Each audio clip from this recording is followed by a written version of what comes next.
Good morning, children. How are you today? Are you ready to read on? It's chapter 5 today. So that's the usual book cover of The Little Prince. And the characters we've known so far. That's a portrait of the narrator, Antoine, as a child. And that's the picture of the little prince, the protagonist of the story. That's a sheep. It's still there. Yes, it hasn't wandered off. And enter the... What's that? It's a baobab tree. It does look funny, doesn't it? It's a huge tree. It's real. It's not made up. This kind of tree, which looks like an up-ended potato, is very common in some parts of Africa, in the south, and on the island of Madagascar, and in some parts of Australia and India too. Now, I said it looks like an up-ended potato because those you see in the sky, which are branches, look like roots, actually, and the big thing in the middle looks like a potato, but it's not. That's the trunk of the tree. For the best part of the year, this tree is completely leafless. Doesn't have leaves. So that's what it looks like. It's so funny. It's all right to have it in Africa, but on a planet, on the Little Princess planet, the asteroid, that would be very dangerous. Why? Well, we will soon find out, hopefully. Ready? Oh, but yeah, of course, we must recap what happened in chapter 4 for those who've missed it. So, we learn that the Little Princess planet is no bigger than a house. The narrator believes it is in fact an asteroid named B612. Now, we get a short aside about the discovery of this asteroid by a Turkish astronomer. The first time the astronomer made the presentation about his discovery, he was in Turkish costume, so the other astronomers didn't take him seriously. The next time, he wore a stylish European suit and was immediately heeded. Remember? It was all in chapter 4. Then the narrator tells us that he's giving us all these details about the asteroid to please the adults, who like facts and figures and labels more than beauty and the essence of things. Remember, in the last chapter I told you about the essence of things. Essence means the gist of things, what's inside, like the core of a fruit. The setting still the same, the Sahara Desert.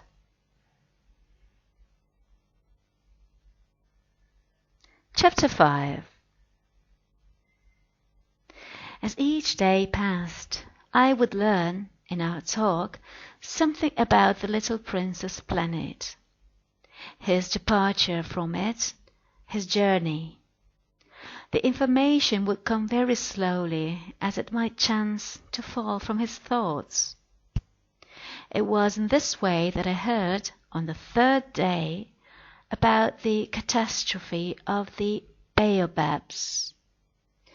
This time, once more, I had the sheep to thank for it, for the little prince asked me abruptly, as if seized by a grave doubt, "It is true, isn't it, that sheep eat little bushes?"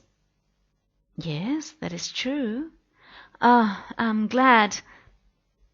I did not understand why it was so important that sheep should eat little bushes.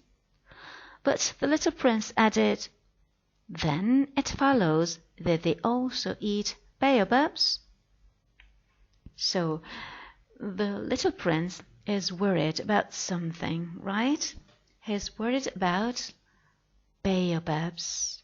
Why should he be? Why should the little prince be worried about those giant trees? What's that got to do with him? Let's see. I pointed out to the little prince that baobabs were not little bushes, but on the contrary, trees as big as castles, and that even if he took a whole herd of elephants away with him, the herd would not eat up one single baobab. I love this picture that was made by the author. The one in the middle, the golden ball, is the Princess Planet, asteroid B612. Can you see a herd of elephants all around the planet? The planet is so small, remember. Now, herd is a collective word. What does it mean? A collective word is a singular word which means a lot.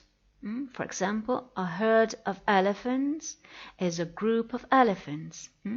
A pack of wolves is a group of wolves. Pack and herd are collective words. Okay, like class. A class is a group of students, right? So class, pack, and herd are collective words. But let's read on. The idea of the herd of elephants made the little prince laugh. We would have to put them one on top of the other, he said. But he made a wise comment.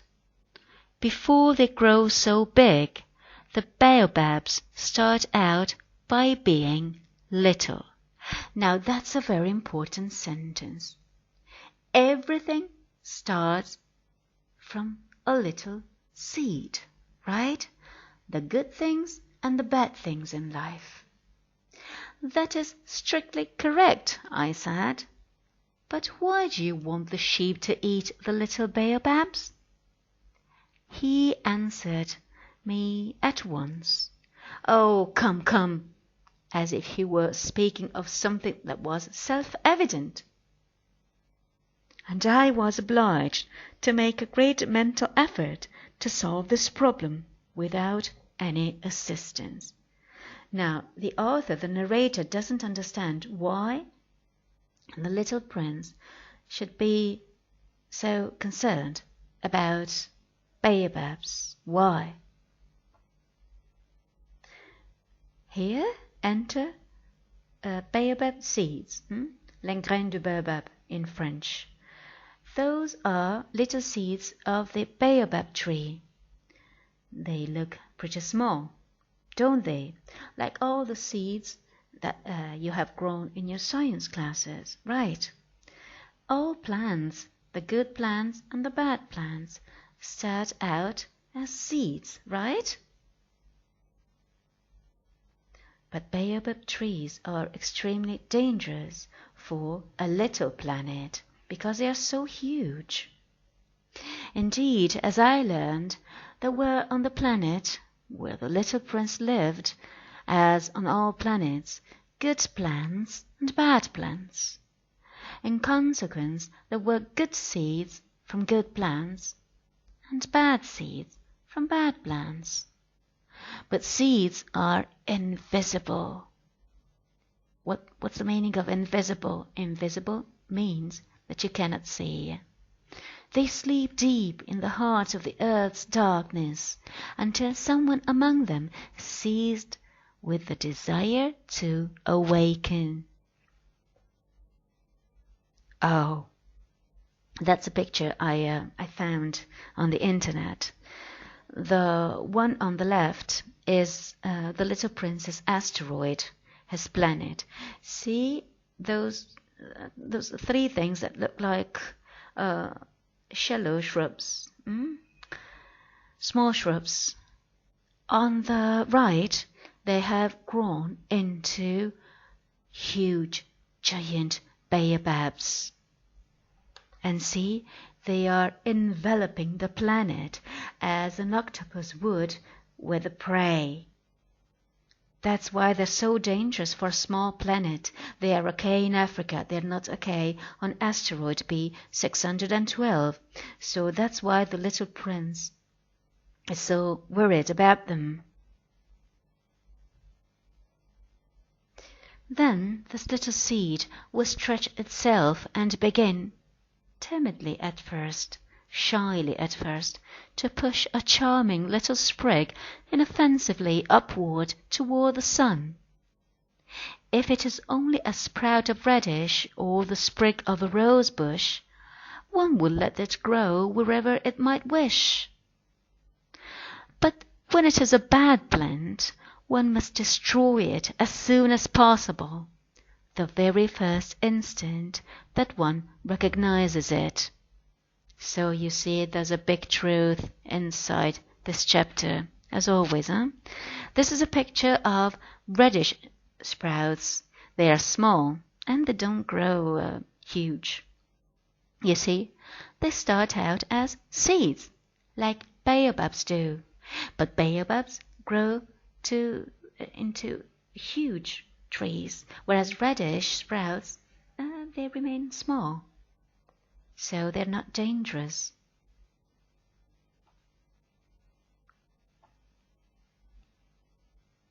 And that's a baobab. See?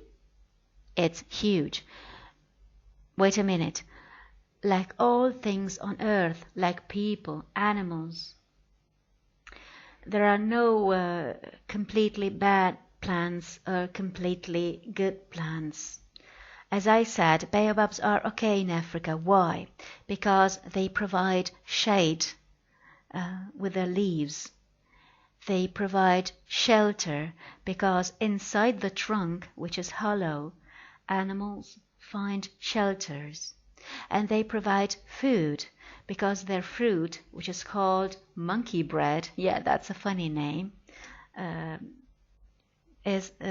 sustains animals, as nourishment for animals. But imagine on a little planet that would a single baobab tree would devastate it, wouldn't it? So it's all a matter of proportions, isn't it?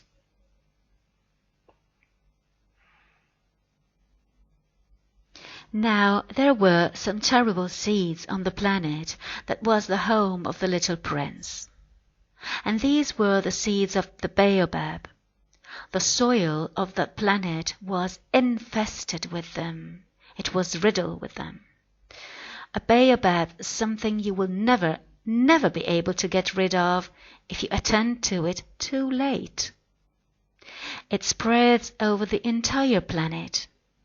It bores clear through it with its roots. It means it drills a hole. And if the planet is too small and the baobabs are too many, they split it in pieces.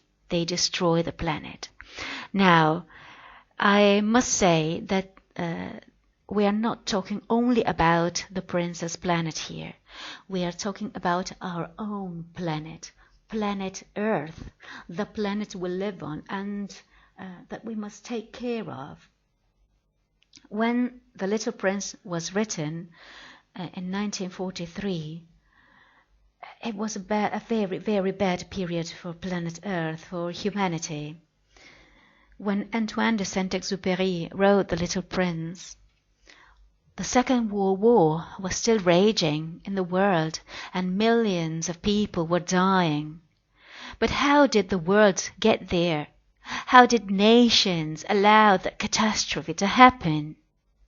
The answer is small problems were left to grow unchecked, and they grew bigger and bigger till the war almost destroyed our planet Earth.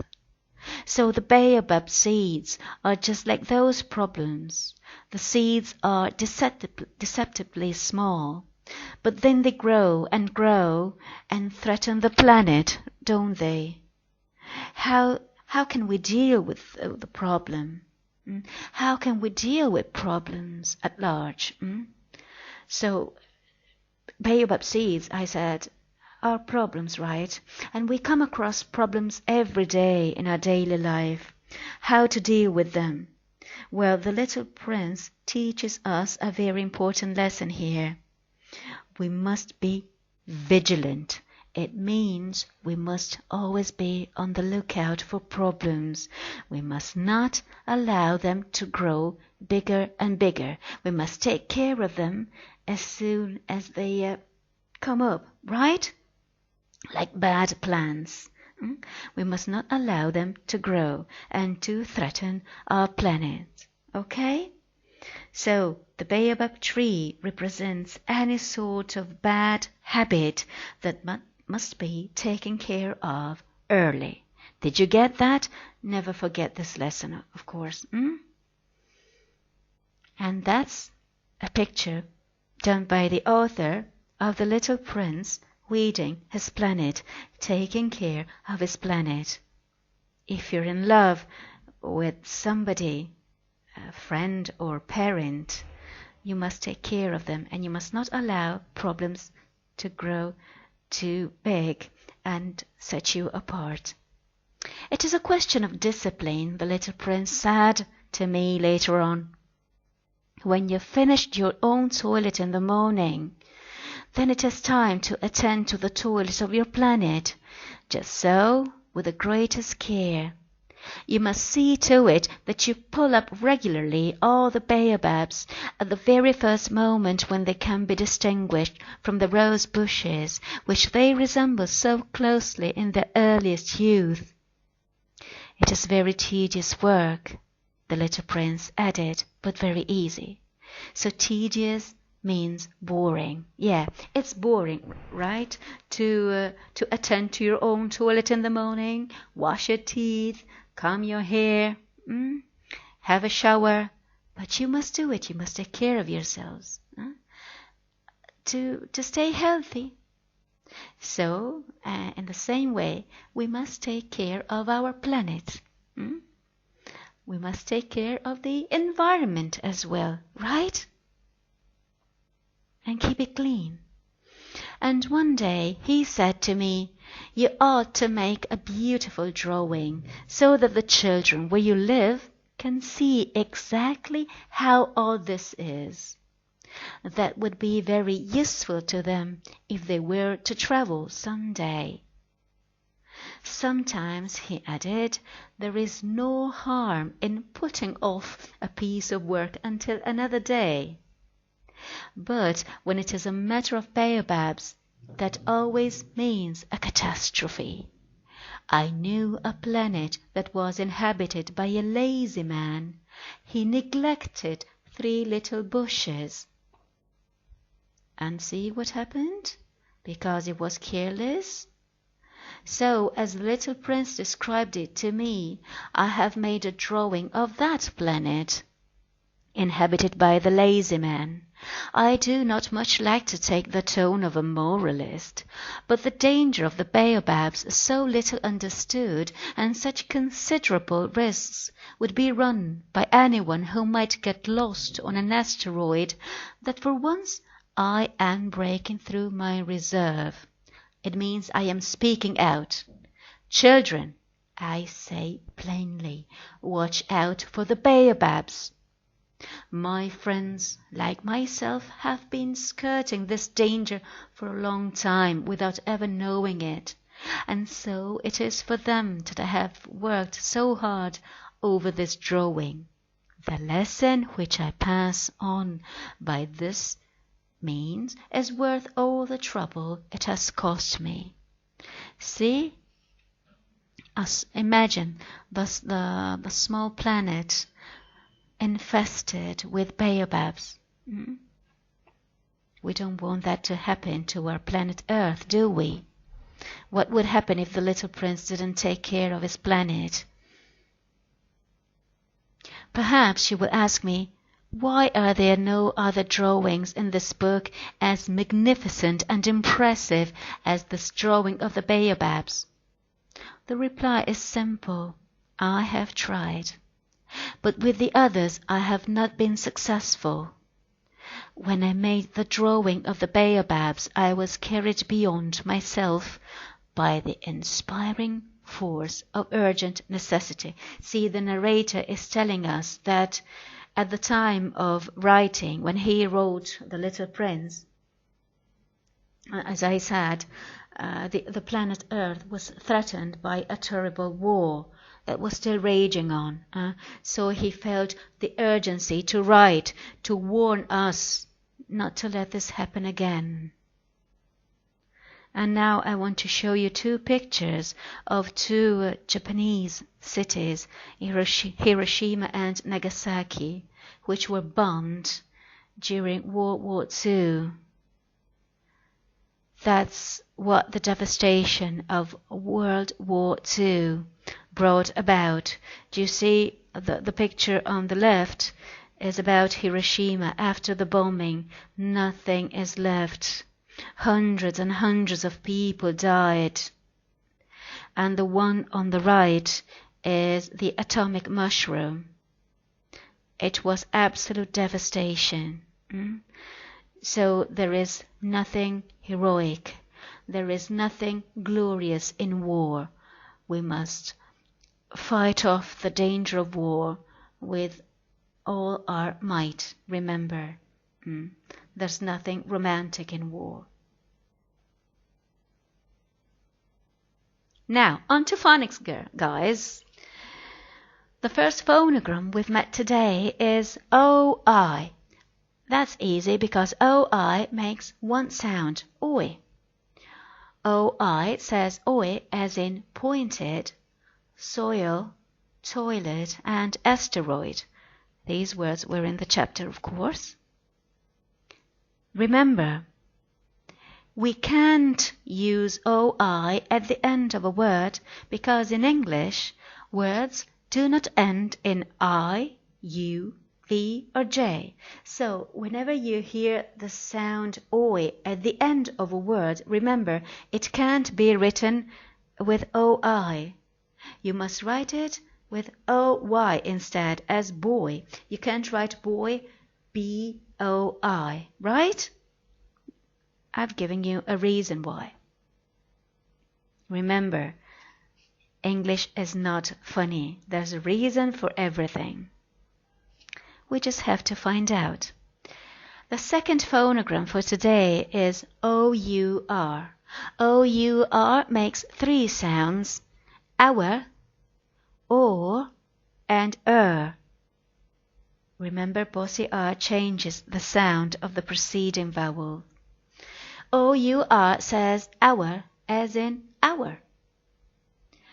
O-U-R says or as in your. O-U-R says as in journey and discouraged. Discouraged was in chapter 102, I think. Not in this one. And remember, again, bossy R changes the sound of the preceding vowels, the vowels that come before it.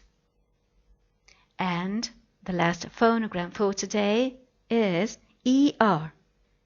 ER makes one sound, usually ER says as in were, heard, other, another, never, ever, over, later, matter, danger, reserve, perhaps, answered.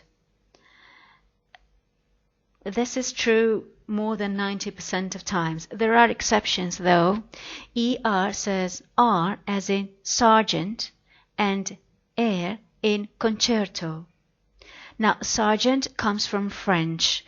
Now, this is odd actually, I must admit to it. It's odd because the French people don't say sergeant, they say sergent. So at some point back in the history of English, some English people must have said sergeant, and the pronunciation has stayed. And about concerto, well, concerto is an Italian word. Italian people, like me, say concerto. That's a musical term. Remember, most words in the musical field are Italian. And remember, I told you that English is a very friendly language. It accommodates all sorts of words coming from all sorts of language. And usually we don't change either the spelling or the pronunciation in English. We try and keep the words as they are in other languages because English is so friendly and so respectful of other people's cultures. That's why I love it. There are other exceptions though. In the words very, where, and there, er sounds like air. This is not a quirk of the English language, and the reason goes back to hundreds of years ago, when people spoke Old English and Old French. Now, I don't want to get too technical about this. I don't want to give you too many details, but just in case some of you are interested, the word very, which is an adverb, comes from an old French word, vrai. Now, the French people now say vrai, to say true. Vrai means true. But a few hundred years ago, people said vrai. And the English language has kept the original spelling in French. About the words where and there, well, that's another story because they come from Old English, which is related to Old German, and in both these old languages, where and there were written in other ways, but then the spelling and the pronunciation changed. These words were written with A-E. But never mind, it's not important. Just remember that where and there don't say the sound. Okay, I think that's enough for today. I don't want to make your heads burst with English. So that's it. So long, guys. Bye-bye.